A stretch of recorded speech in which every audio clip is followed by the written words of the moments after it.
PayPal is no ordinary company, and this is no ordinary story.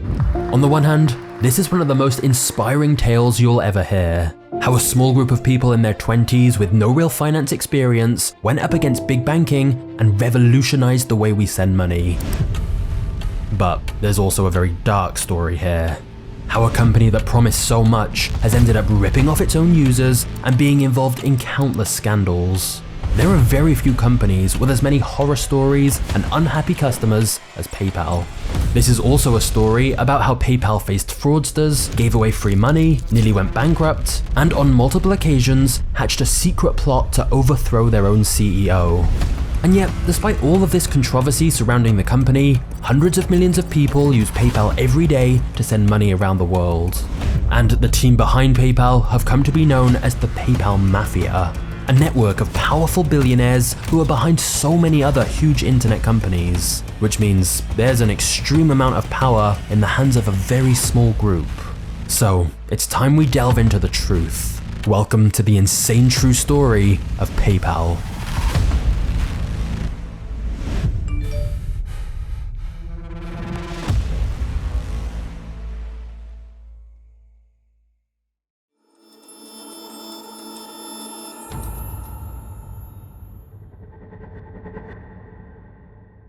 Max Levchin was only 10 years old when the Chernobyl nuclear power plant exploded. He was in his house sleeping just 90 miles away. And as a Jewish family living in Soviet Russia, life was hard for the Levchins.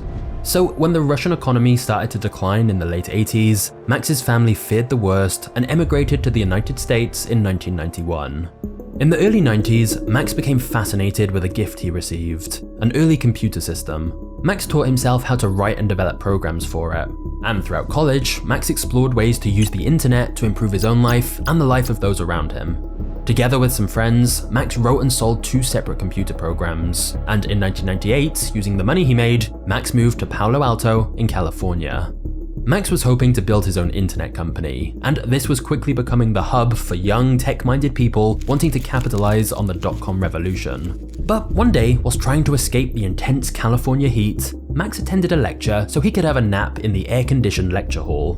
Except, instead of getting some sleep, Max was riveted by the lecturer, a guy called Peter Thiel. Peter was already moderately successful in several fields. He was a startup founder, a hedge fund manager, and now an investor in tech startups. So after the lecture, Max cornered Peter and explained that he wanted to build a tech company. Peter's eyes lit up. The two of them arranged to meet for breakfast the very next day to discuss Max's ideas. During the breakfast, Max talked while Peter listened politely, but then Max started talking about writing programs for the Palm Pilot, which was the first popular handheld computer. It seems very primitive now, but at the time, there was a lot of excitement around this little device that could store your contacts, notes, and calendar. Max explained how creating new applications for Palm Pilots was an untapped market, and that was exactly what Peter wanted to hear. Peter believed in Max's technical skills and funded his first idea for $100,000 in 1998. Using Peter's money, Max founded a company called FieldLink, which would offer security for these Palm Pilot devices. Peter and Max both had big dreams for this business. However, they soon realized that their idea was completely flawed. The market for mobile security didn't exist yet.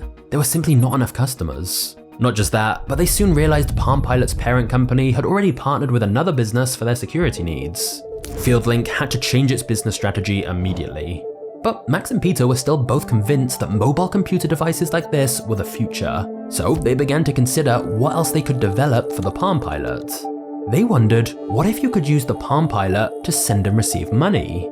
And thus, they decided to launch a mobile wallet for Palm Pilot that would allow users to send money to each other using the device's infrared ports.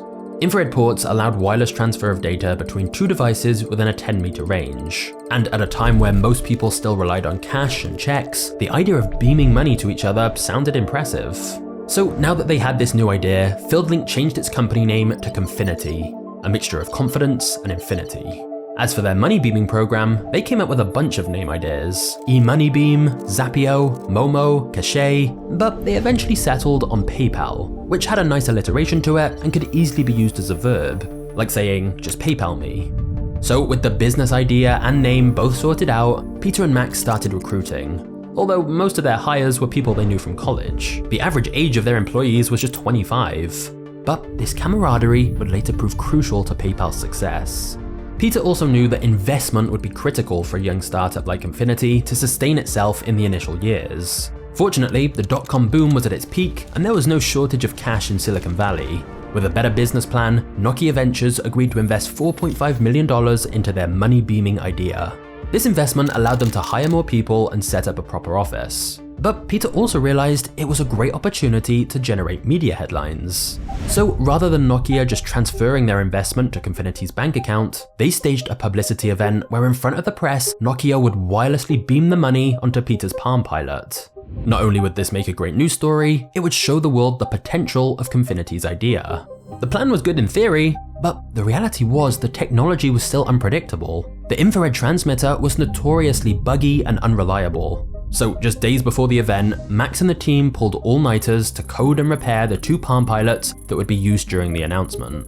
If this payment failed, people would completely lose confidence in the concept before they'd even started.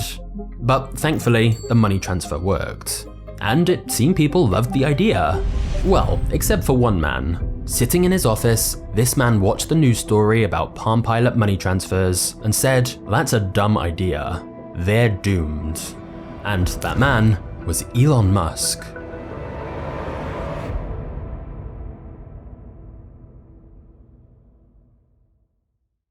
Guys, before we get to the next chapter, I have some very exciting news for you. For a while now, I've been getting a lot of questions, such as, how are Magnate's Media videos made? How do you edit like this? Or hire an editor who edits like this? How do you write the videos? How has the channel grown so quickly? How do you get huge sponsors? And what does the behind the scenes of Magnate's Media even look like? Well, if you've been curious about anything like that, everything is now being revealed. At long last, I'm pleased to announce my full YouTube system is now available.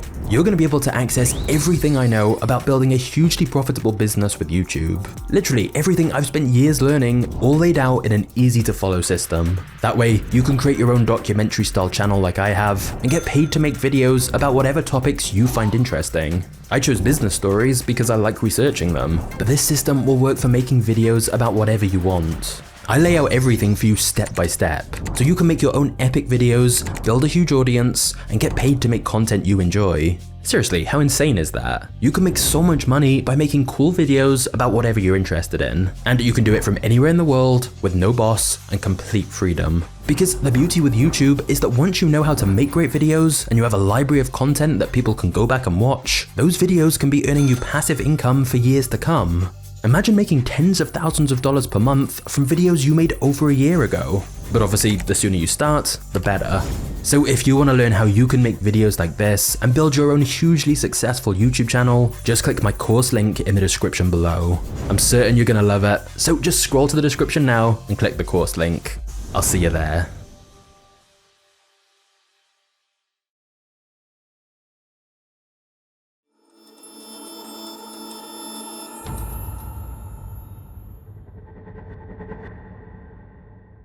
It was 1999 and Elon Musk had just sold his first internet company called Zip2, earning him a personal payout of around $22 million at just 27 years old. But to Elon, this just meant he now had more money to invest in a new business that was much more ambitious. He wanted to overhaul the entire financial system. You see, before starting his own business, Elon had interned at a bank and had witnessed firsthand how little banks seemed to be innovating. Banks were tied up with expensive, outdated systems that made transactions extremely slow. Most people still relied on sending checks by mail, which was extremely slow and inconvenient. But Elon felt the internet was going to enable all of that to change. And since the banks didn't seem to be doing it, he'd do it himself.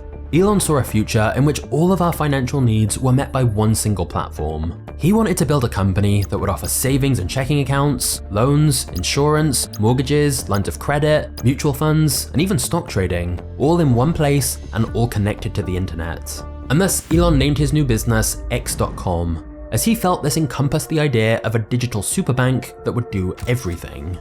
Elon then invested the majority of his Zip2 money into this new company. This was very uncommon in Silicon Valley, where most entrepreneurs rely on investors. But after being sidelined by investors in his previous business, Elon was determined to keep full control this time around. And putting his own money in also had a positive effect, as it showed everyone just how much Elon believed in the idea. But despite the hype and plans to change the world, X.com looked like it might be dead before it had even begun. Many believed integrating every financial service under one company would be a regulatory nightmare. In fact, it was actually illegal.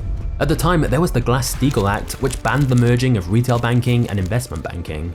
However, Elon believed he could ignore these restrictions and regulations for the time being. He told his team, "We shouldn't be afraid to break a few eggs along the way." Elon would end up firing most of the original executives on the team who didn't think his vision was possible. Elon then hired Bill Harris as CEO, as he'd been the former CEO of a successful financial software company. He also began expanding his software development team, and soon enough, the X.com product began to take shape.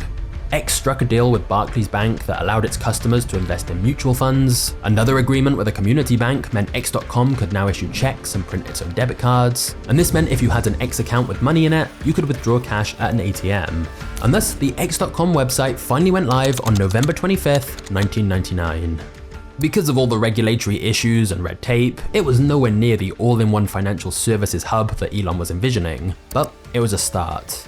However, in 1999, X.com was renting a small office suite at 394 University Avenue in Palo Alto, overlooking a bakery. And in a crazy coincidence, Confinity was occupying the adjoining office suite. These two companies, both looking to revolutionize online payments, were literally neighbors. Employees from both companies saw each other all the time. They often bumped into each other at the entrance to the building or in the restrooms and parking lot. And just like Confinity's PayPal app, X was also planning on letting users instantly transfer money to other users. Although it's important to note, this was just a tiny fraction of what Elon had planned for his company. What's really interesting though, is that at first, these two companies didn't even think of each other as competitors. Confinity was developing their PayPal app for Palm Pilots, and X.com was trying to become a digital superbank offering different financial services. It seemed they were on very different paths. And secretly, both companies thought their neighbors were on the completely wrong path. Max and Peter were convinced Elon's vision for X would face way too much regulation, whilst Elon felt money beaming on Palm Pilots was a dumb idea. So neither company could imagine that in just a few months, they would be bitter rivals trying to crush each other.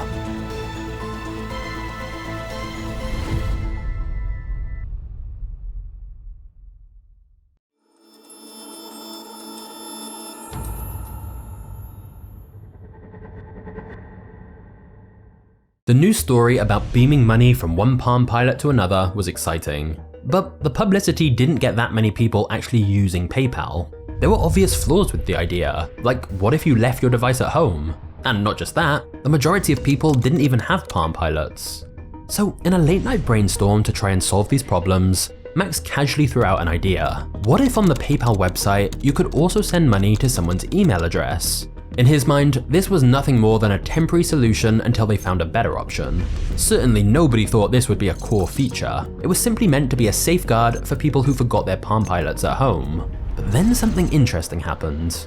Within a few weeks, everyone was using the PayPal email feature much more than their Palm Pilot system. Because anybody could sign up to send and receive money using just their email address, no specific device was needed. And that same year, more Americans chose to send emails than actual letters. And so it soon became clear that sending money via email, rather than using Palm Pilots, was actually way more useful and popular. PayPal could ride the wave of people adopting email.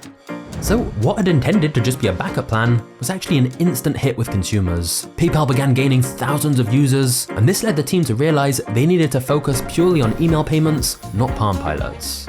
However, in another crazy coincidence, at almost the exact same time, in the same building, and facing the same problem of acquiring more users, Elon Musk and X.com were coming to a very similar conclusion.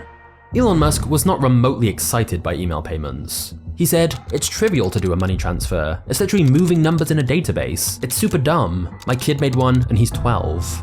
And yet, Elon would tell people about all the other financial services X.com was working on, but it was always the simple email payment part that everyone seemed interested in, which was the easiest part of what they did.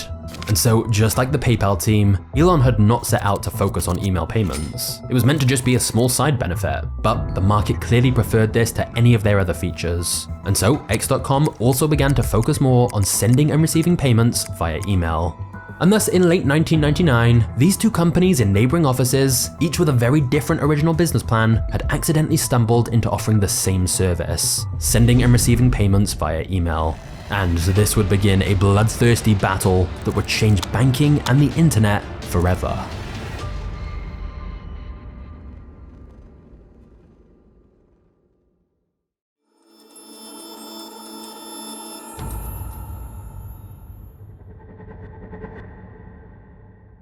Both companies knew the online payments market would only have one ultimate winner, because they both understood one of Silicon Valley's most prominent principles, the network effect.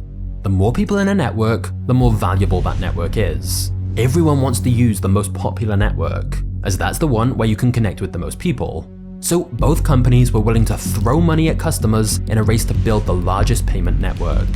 The battle was on, and customer growth became the #1 priority for both PayPal and X.com. To get more customers, both companies offered a version of the same incentive. Refer your friends and we'll literally give you free money. PayPal offered $10 if you signed up, and an extra $10 if someone you referred also signed up. So X.com went one better, offering $20 per new sign up, plus $10 for the referral. Handing out free money like this was an interesting tactic to get customers. Or as Elon later said, it was a race to see who would run out of money last. Both companies' chief financial officers were initially horrified by this plan. Surely it was a bad sign if they had to pay customers to sign up rather than customers paying them. But of course, paying people to join and then paying them for referring others was a very effective way to get a lot of users quickly. Because by rewarding both the person making the referral and the friend they were signing up, it became a truly viral marketing campaign for both companies. However, although both companies saw an increase in users from this, they still both needed a clearer use case, instead of people just using the service to get the free cash bonus. And little did they know that their services had already become popular with an unexpected user base. The auction website eBay.com.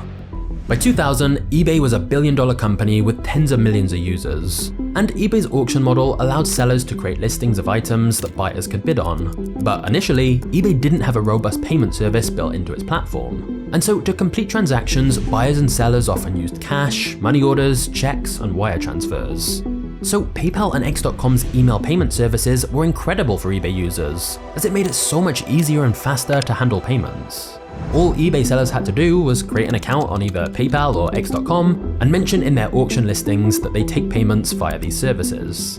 And back then, neither PayPal or X even charged any transaction fee. In fact, the opposite. Both companies paid new users for signing up and for referring others. So eBay sellers realized if they referred buyers to PayPal or X, they'd make even more money on every item they sold. It was win-win. And so thousands of eBay users started using PayPal or X.com. By late January 2000, PayPal had more than 100,000 users on its platform, and X.com wasn't far behind. This soon became 200,000 users, and it was clear the battleground had shifted to the eBay marketplace. Once again, neither company had planned that eBay users would be such a big part of their business, and initially neither company had done any advertising to attract eBay customers.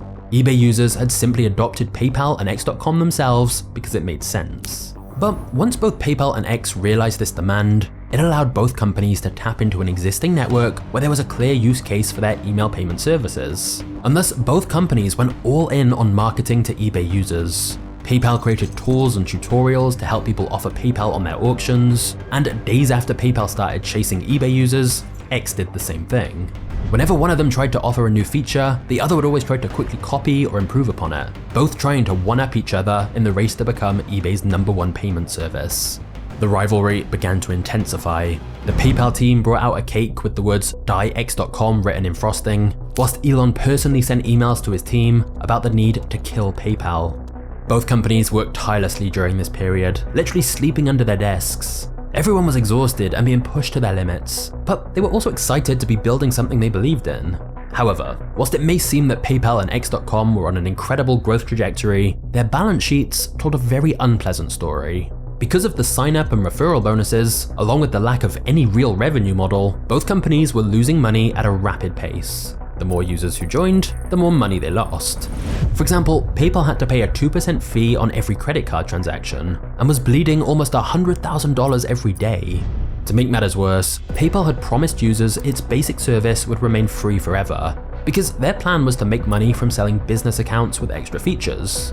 But that would be a long, slow process to eventually recoup all the money they were spending to get customers, and PayPal was starting to worry they'd run out of cash before that happened. And if PayPal backtracked and started charging users now, they worried everyone would just use X.com instead. Meanwhile, right next door, X.com was facing the exact same issues. Elon's strategy was a little different. He was happy to provide the email payment system at a loss indefinitely, believing that customers would also use X.com's other financial services, like the checking accounts and brokerage, where the fees were profitable. But the reality was, users just didn't seem that interested in these other features, as they could already get those from their traditional banks, which they trusted more. So, both companies continued to lose more and more money as they raced to get more eBay users for their unprofitable email payment services. PayPal had a small lead in terms of users, but Peter and Max were extremely nervous. They could see X.com catching up to PayPal and knew that X had more funding. To ensure PayPal didn't go bankrupt, they needed to do something drastic to survive. And thus, one day, Peter Thiel walked to the office next door to have a secret meeting with Elon Musk.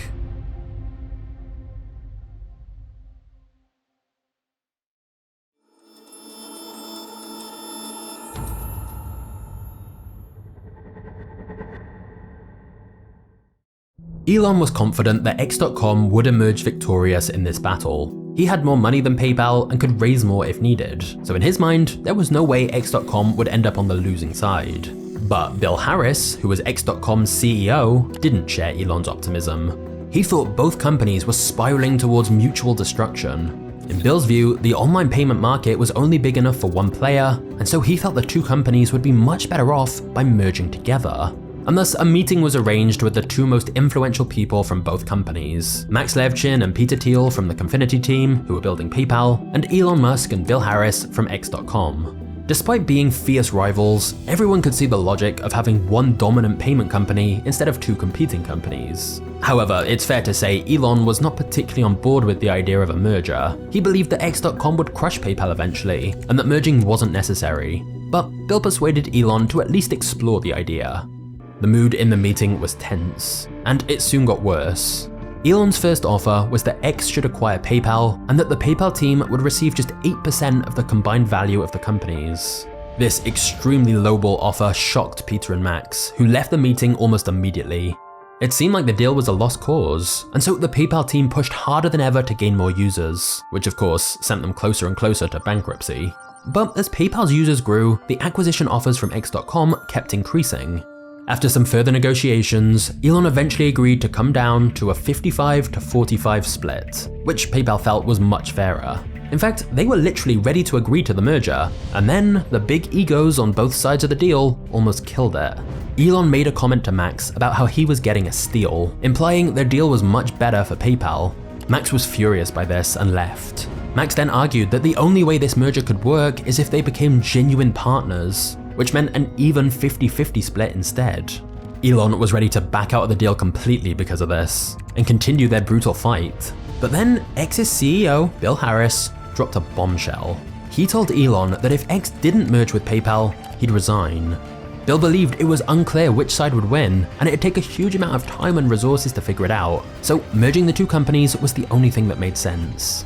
And thus, Bill was giving Elon an ultimatum. But given X.com was right in the middle of a funding round, having their CEO leave right now would look disastrous for the company. So feeling like he had no choice, Elon agreed to the 50-50 terms, and in February 2000, the two companies officially merged together.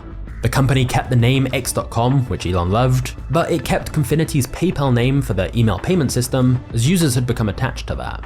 Elon, the largest shareholder, took the role of chairman, whilst Bill retained his position as CEO. Peter Thiel was made senior vice president of finance and was responsible for finding investors, and Max continued his role as CTO. The battle for the eBay marketplace seemed like it was finally over. Thanks to the merger, they could make a powerful pitch to investors. One united payment company that no longer had any major competition.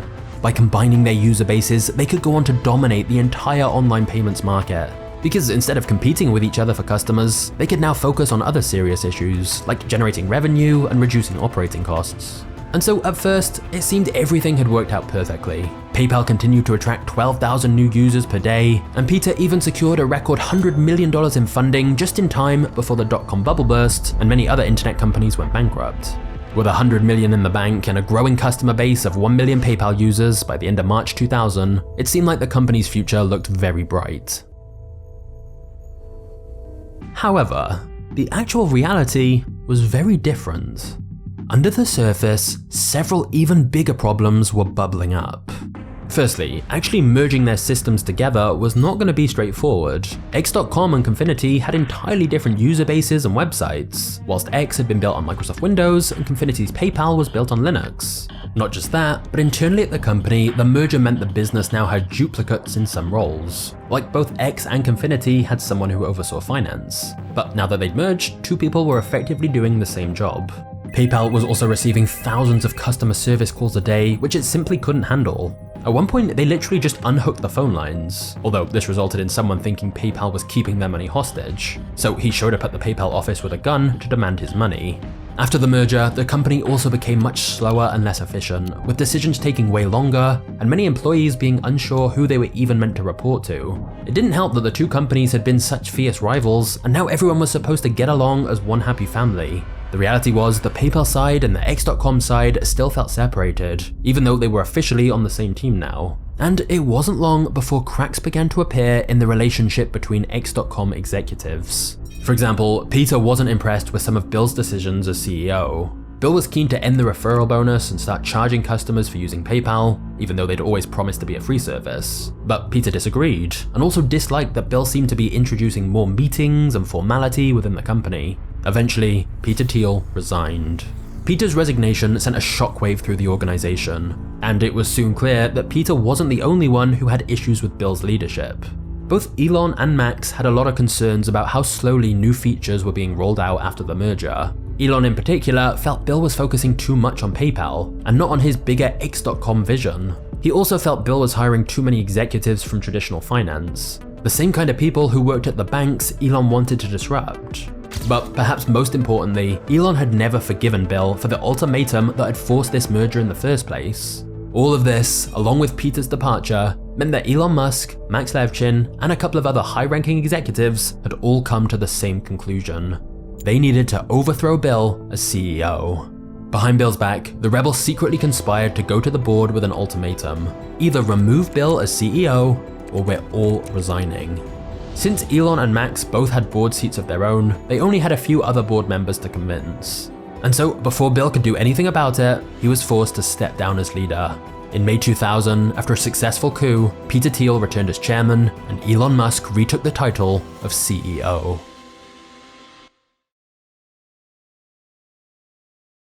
But before we get to the next chapter, it's time to answer a question I get a lot. How can you make your own YouTube videos if you don't have time to edit them or hire any help?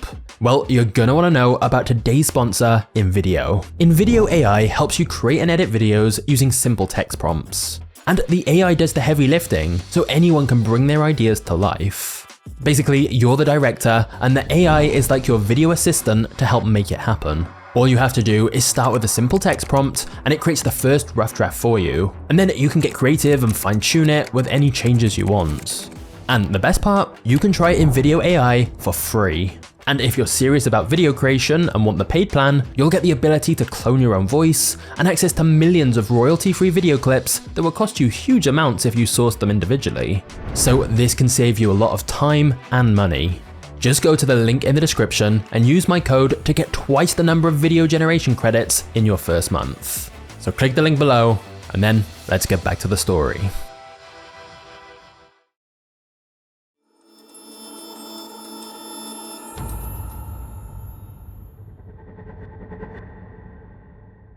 With Bill gone, Peter back in the mix, and Elon calling the shots, it finally seemed like the internal battles had been settled and PayPal could continue expanding. However, keeping PayPal free forever wasn't going to work, as it cost PayPal millions in credit card transaction fees to process payments. And so in the summer of 2000, they introduced paid business and premier accounts, which offered more features than the standard free accounts. In exchange for a 1.9% transaction fee, you could get benefits like a dedicated 24-hour customer service hotline and automatic balance withdrawals to your bank account. A week after the launch of their premium services, PayPal had more than 9,000 premium customers. For the first time in PayPal's history, they were generating a small amount of revenue. But then suddenly, a new enemy appeared that threatened PayPal's entire existence: eBay. You see, at first, eBay had been fine with PayPal since they were making payments easier, which meant more people were using eBay. But by the end of 2000, half of all eBay listings had PayPal as their preferred payment option. And eBay had realized they were missing out on a lot of money by not handling all those payments themselves directly. PayPal was essentially running the cash register on eBay's store. eBay had already bought their own payment system called BillPoint. And even though payments wasn't eBay's main business, they felt like every sale that went through PayPal stole a little bit of income from them. So throughout the year, eBay began trying everything they could to get its users to switch to BillPoint instead of PayPal. Firstly, eBay restricted logo sizes on listings, making the PayPal logo hard to find in a user's description. But PayPal responded by designing tools to help its users resize their logos and stay within the guidelines. Next, eBay automatically enrolled new auctions into the BillPoint system, meaning that unless you found the obscure opt-out button, you had to use BillPoint as a payment option for your auction. In response, PayPal publicly posted eBay's customer service number, encouraging users to phone eBay directly to complain. And sure enough, after getting flooded with calls, eBay removed the feature. But the battle between eBay's BillPoint and PayPal only intensified further. One major threat to PayPal was when eBay introduced the Buy It Now feature that allowed a user to skip the auction process and buy the item at a fixed price immediately. In reality, this was a ploy to funnel customers to BillPoint, which was the default payment service when a user pressed Buy It Now, cutting out the part where you would normally agree a payment method with the seller. This tactic succeeded, and BillPoint's users quickly grew from 10% to 20%. But PayPal had victories elsewhere. They built more tools designed for eBay users, like a feature that auto-completed the eBay payment page with PayPal selected as the payment option. PayPal also started offering 1.5% cashback to sellers using debit cards if they made PayPal the only payment service on their auctions. Of course, this just ramped up tensions further. eBay then responded by directly emailing their users to explain the ways BillPoint was better than PayPal, including how BillPoint was officially owned and endorsed by eBay. They also partnered with Visa and said there'd be no fees on Visa transactions done through BillPoint. And they even renamed BillPoint to eBay Payments to make it sound more official. But despite all the tactics eBay tried, it was still no match for PayPal's free service, which people had come to love. PayPal was still the most preferred payment service on eBay by far, and PayPal had now gone international and allowed users from around the world to open accounts. And so as the year 2000 ended, PayPal had processed $1 billion in transactions in total since its inception. Their Q4 report showed $7.4 million in revenue, a big increase from the previous quarter of just $1 million in revenue. Having said that, PayPal was still nowhere near being actually profitable. Plus, PayPal was still fearful that in theory, eBay could completely ban PayPal from its site, which would essentially kill PayPal's entire business. So, in order to try and become less reliant on eBay, they introduced PayPal Shops, an online directory where sellers could post their websites free of charge for buyers to see, encouraging users to do business outside eBay. PayPal also introduced buttons anyone could easily add to their own personal website to accept payments. But this just made eBay even more angry, as PayPal was giving people a way to sell their items online that cut eBay out completely. PayPal increased the tensions further when their team invaded an eBay event and distributed thousands of PayPal t-shirts to attendees. By June 2001, 70% of all eBay sellers were using PayPal, while only 25% were using eBay's own payment service. eBay had to accept they just couldn't innovate as quickly, because ultimately, payments was only a small part of eBay's business, whereas it was PayPal's entire focus.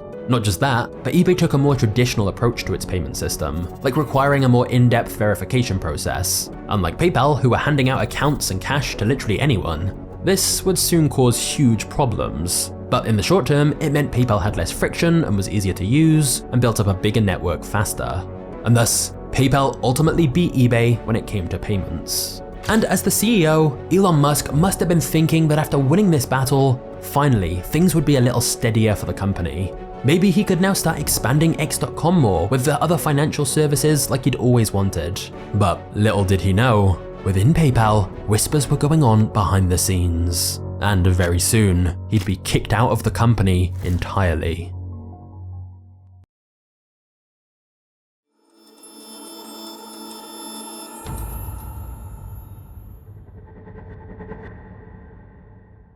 Part of the reason PayPal had grown so much faster than any competitors was that it had offered such generous welcome bonuses and made it extremely easy to join and use its services. But PayPal did not have proper verification and screening processes in place, and it soon became clear that this had created an insane amount of fraud and scams.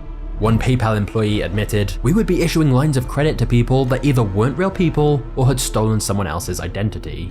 There were people joining with names like Mickey Mouse and somehow managing to get access to lines of credit and make payments. Plus, every single X.com user got sent a checkbook and debit card, despite the fact many of them weren't real people.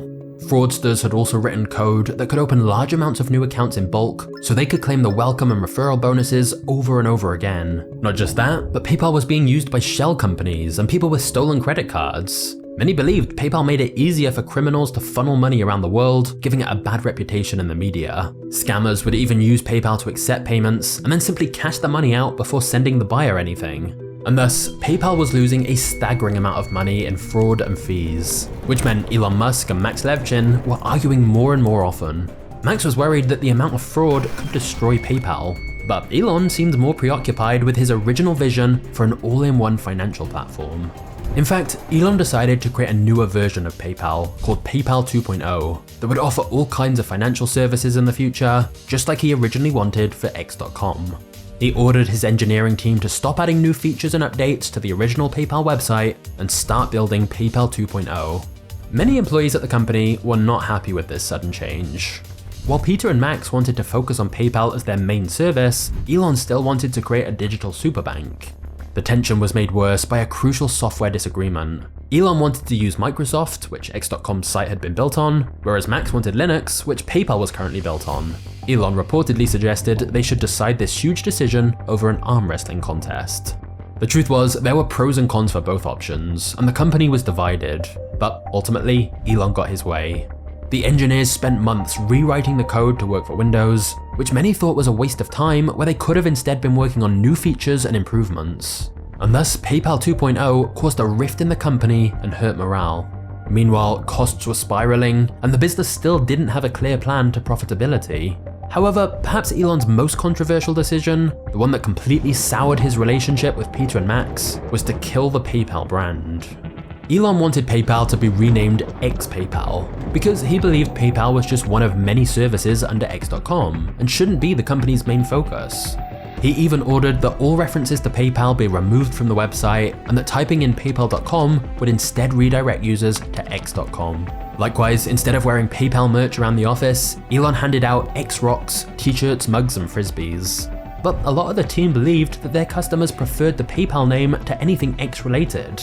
Some outright refused to update the website, saying they'd rather be fired first than kill off their brand.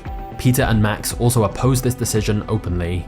They argued that PayPal had created brand loyalty, and these changes would risk losing their customers' hard-won trust. However, Elon had already made up his mind. Max Levchin, Peter Thiel, Reid Hoffman, and several other influential team members all reached the same conclusion. Elon Musk needed to be fired as CEO. Thus, for the second time, a group of executives within the company conspired to overthrow their own CEO. However, unlike when Bill Harris was kicked out as CEO by a group of employees revolting, it wouldn't be quite as easy to get rid of Elon. He was the original founder of X.com and still the largest shareholder. So, the rebels met secretly to devise a plan. They agreed they would go to the board together and threaten that unless Elon was immediately removed, they would all resign. And they knew the perfect time to do this, as Elon had planned a vacation to go away with his wife Justine on their honeymoon in September 2000. That way, Elon wouldn't be able to fight back or try to persuade the board members that he should stay. And sure enough, as soon as Elon got on his flight and became unreachable, the rebels used that moment to confront the board. They drafted a vote of no confidence document to present and got signatures from many other PayPal employees who also agreed they'd resign if Elon wasn't removed as leader. Since the board hadn't even been told about some of the big changes Elon was making, that helped convince the board to fire Elon. Of course, when Elon landed and eventually heard about the mutiny, he hurried back from his trip immediately, but it was too late. The board had already made up their mind. And just like at his first company, Zip2, Elon was sidelined again from a company he'd built with his blood, sweat, and tears. Elon was shocked and heartbroken by the betrayal. He'd invested almost all of his own money into X.com and been working crazy hours, but it was no use. Elon said, "This whole thing is making me so sad that words fail me. I have given every last ounce of effort, almost all of my cash from Zip2, and put my marriage on the rocks, and yet I stand accused of bad deeds to which I have not even been given an opportunity to respond." 2 days later, Elon was fired from the company, and Peter Thiel became the new CEO. Peter immediately reversed Elon's controversial decisions. The PayPal 2.0 project was scrapped, the PayPal brand was restored, and X.com's all-in-one financial services idea was put on hold indefinitely. But with Elon kicked out, the company was now more fractured than ever. On the one hand, some of the team agreed that Elon had failed to deal with problems like the high fraud rates and lack of profitability. He was also blamed for the divided team, the 2.0 project, the naming issues, and for focusing too much on his bigger vision at the expense of PayPal's current growth. However, many others felt it was completely unfair he'd been removed, especially in such a controversial way. There's no doubt Elon had the biggest and most ambitious vision for the company out of anyone, and some felt if he'd had more time, he could have pulled it off. So it was like the company had just been through a civil war, and the office mood was tense.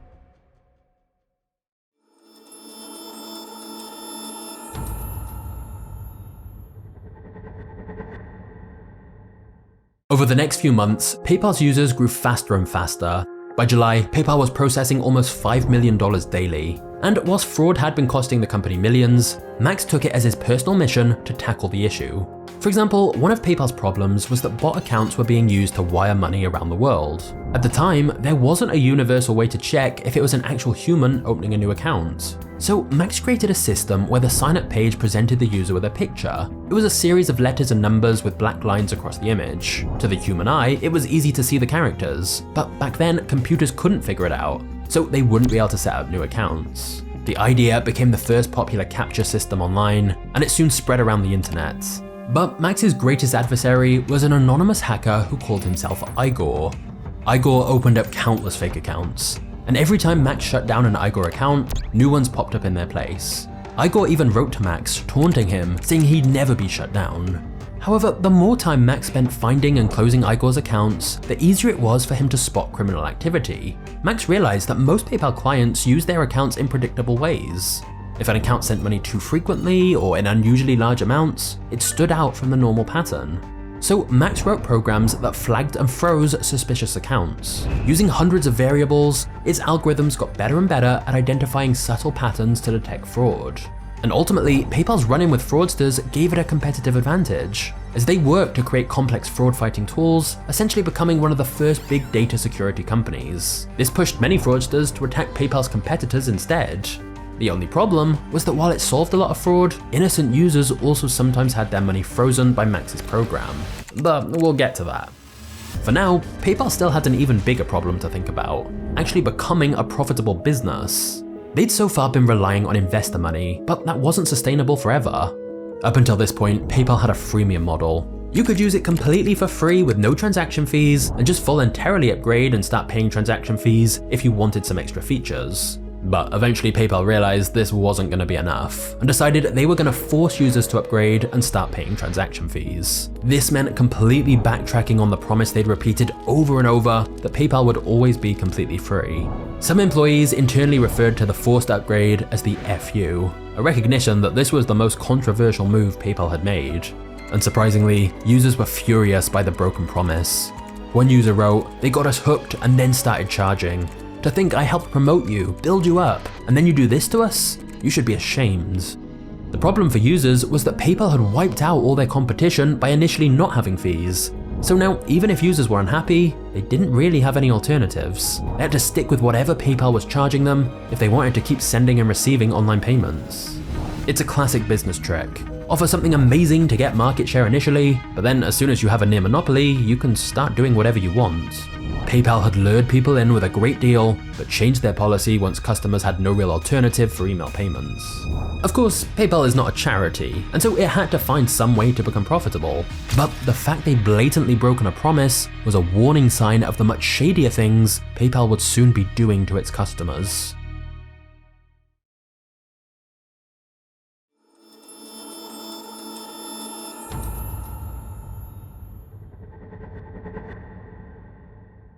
By the end of 2001, PayPal was generating a staggering $103.7 million in revenue and had more than 12 million users on its platform, with 20,000 new users signing up every day. After going through so many ups and downs over the years, PayPal was finally profitable, and they now wanted to take the company public on the stock market. This was the exit that everyone had been working so hard to achieve, and on paper, it seemed like the right move. PayPal had survived the potentially disastrous merger with X.com, it had millions of users, it had won the eBay battles, it had cracked down on fraud, and PayPal was finally profitable. But despite all this, the road to IPO was riddled with difficulties. During the lead up to the IPO, several companies filed lawsuits, claiming that PayPal violated patents. The timing was designed to disrupt the IPO and get a quick settlement, but PayPal diligently fought each one.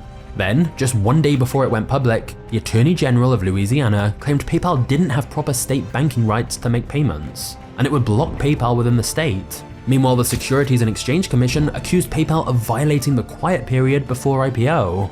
Because of all this, newspapers began running negative news stories about PayPal. It also didn't help that PayPal was the first company to announce an IPO after 9/11, and many also felt the effects of the dot-com bubble were still lingering.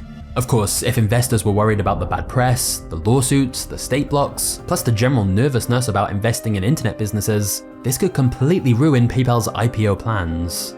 But on February 15th, 2002, PayPal completed its IPO and was listed on the stock exchange at $13 a share. By the end of the day, PayPal closed at over $20 a share, making it officially a billion-dollar company.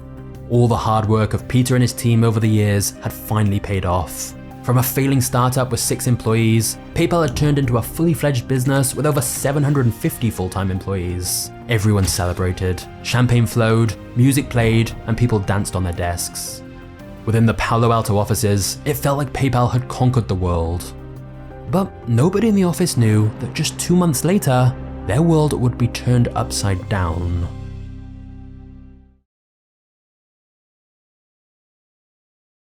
So far in this video, we've talked a lot about money. But before we get to the next chapter, let's talk about how you can make some money with today's video sponsor, Moomoo. Moomoo is a stock trading platform with 0 commission fees on stocks, ETFs, and options. But remember how PayPal had a welcome bonus for new users back in the day?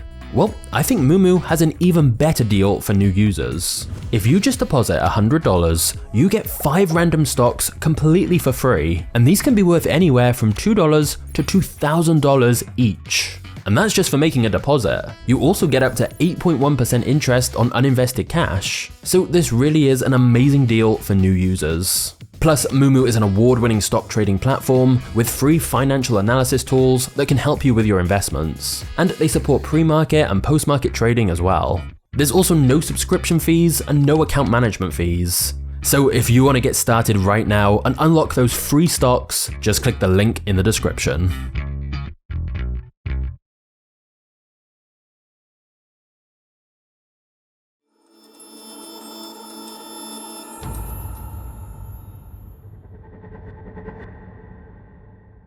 By mid-April, word was spreading around the office that Peter had been secretly meeting with the top executives at eBay. And then the rumors started. eBay had agreed to buy PayPal. You see, eBay had tried to beat PayPal for a while, but 75% of eBay auctions accepted PayPal versus only 27% for eBay's own payment service. So eventually, eBay had decided it was easier to just buy PayPal than continue to fight them. And even though PayPal weren't hugely enthusiastic about the idea, it was better than the constant risk of eBay just banning them completely from their platform. So on July 8th, 2002, eBay announced it had acquired PayPal for $1.5 billion in eBay stock. There was a sense of both relief and shock in the PayPal offices. PayPal would now become the official payment system of all eBay auctions. This meant millions more users and no more battles. However, while the news seemed good, to many at PayPal, it marked a significant moment in time. Joining eBay meant joining an established company with rules and guidelines and strict protocols. It meant the death of the vibrant, exciting, thrilling world of a startup. And thus, soon after the announcement, Peter Thiel announced his resignation as the CEO of PayPal. Several other top executives followed, including Max Levchin, the other co-founder of PayPal. In just 4 years, PayPal had survived the dot-com bubble burst, had 2 leadership coups, outsmarted an e-commerce giant, crawled its way to profitability, had a successful IPO, and now negotiated a sale to eBay for $1.5 billion. But now, the original duo who started it all were gone. In fact, following eBay's acquisition, almost all of the original PayPal team members left one by one, going on to start other companies rather than being a part of eBay and its more traditional corporate culture. The entrepreneurial spirit of the company seemed to have been replaced by a stricter, hierarchical culture, where people felt like just another cog in the eBay wheel. Nevertheless, as an eBay subsidiary, PayPal continued to reach new heights. By 2011, it had reached 100 million users and was processing $315 million in payments per day. In fact, PayPal became much bigger than eBay itself and grew far beyond its parent company. And so in 2015, eBay decided to split PayPal into a separate entity once again, so each company could have a sharper focus. As of 2024, PayPal is valued at over $70 billion, around triple the value of eBay. Not bad for a startup that started with Peter Thiel's $100,000 bridge loan. However, despite PayPal's success, Elon Musk feels it massively underachieved what it could have, and still maintains his original X.com vision could have been a $1 trillion company. And whilst there's no doubt PayPal has been successful, this is the point we must acknowledge, that its success may be coming to an end. You see, in more recent years, PayPal has become one of the most hated and shady companies, and it's time we look at the dark truth about what PayPal has become.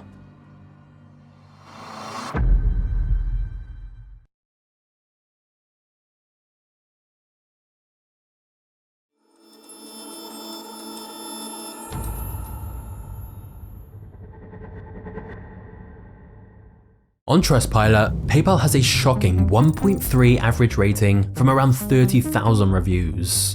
In fact, if you look up PayPal reviews anywhere, from Reddit to YouTube, you'll find an endless amount of people who have been screwed over by PayPal. Just search PayPal horror stories and you'll realize how big of a problem there is with PayPal. Like users talking about how PayPal stole their money, froze their accounts for no reason, lied to them, gave them terrible support, or were just dishonest and rude. One of the biggest issues with PayPal is that it's surprisingly common for someone to have their account shut down for no reason. PayPal then often hold all of their money for up to 180 days with no explanation given. And if you try to contact their support, you'll often be met with awful and unhelpful customer service. People repeatedly talk about how PayPal treat them like criminals when they've done nothing wrong. In fact, I've seen people who used PayPal for their small business, but then without any warning, PayPal just blocked them and seized all their money for 6 months with no reason provided. This has caused people's entire businesses to go under, as they can no longer pay their suppliers or staff. A second big issue is how PayPal's fees have just gotten higher and higher. For a company that gained market share by repeatedly promising to always offer no transaction fees, it's quite amazing how high the fees have now gotten, especially when dealing with payments in other currencies. PayPal was meant to be better than traditional banks, but now it's often not. For example, in the US, Zelle has no fees for instant payment transfers. And in many countries now, the banks themselves offer instant, fee-free money transfers. So it's perhaps not surprising that PayPal's stock price has fallen dramatically. Now, PayPal may try to claim that their service offers more payment protection, but that doesn't really seem true either anymore.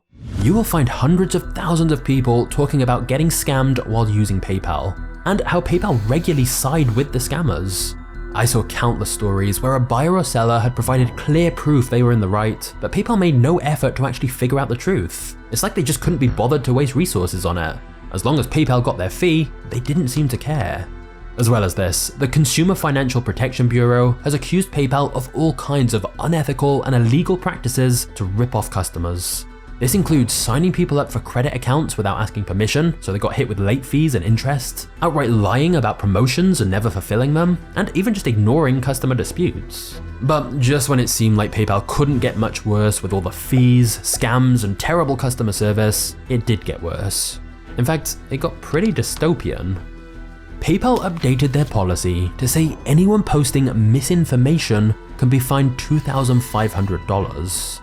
It's a pretty crazy thing to sneak into your policy, that a financial company should even have any involvement in what you say, and then be able to ban you from receiving payments and take your hard-earned money if you say something they don't like or agree with. Even a former PayPal president agreed. He said, "PayPal's new policy goes against everything I believe in. A private company now gets to decide to take your money if you say something they disagree with. Insanity." Elon Musk agreed as well. But of course, by continuing to use PayPal, you were agreeing to this policy and risked being banned and fined. Of course, once all the backlash started, PayPal backtracked and said this policy was just a mistake. However, once the outrage died down, some people pointed out that the penalty for certain violations still seemed to be there. And given PayPal's track record of broken promises, it's definitely hard to fully trust them. Personally, I would not recommend keeping large amounts of money in your PayPal account. I've just heard of so many people who have issues with PayPal, and most of the horror stories I read were people who'd been a customer for years, which is why they were so shocked when PayPal suddenly froze their account and refused to help them. So it's definitely worth considering alternative payment solutions. Like many businesses now use Stripe or Square, and personally I really like Wise.com, which has lower fees than PayPal. They also have a two-sided referral bonus like PayPal used to, so I'll link to them in the description if you want to check them out. But of course, there's many other options too, because thankfully, PayPal's tight grip on the world of online payments is coming to an end. And the less of a stranglehold on online payments PayPal has, the more it might force them to care more about its users again, and return to being the innovative company it once was. Now, given what PayPal has become, it's not surprising that the original team who started building X.com and PayPal all left the company. But what is surprising is what they did next.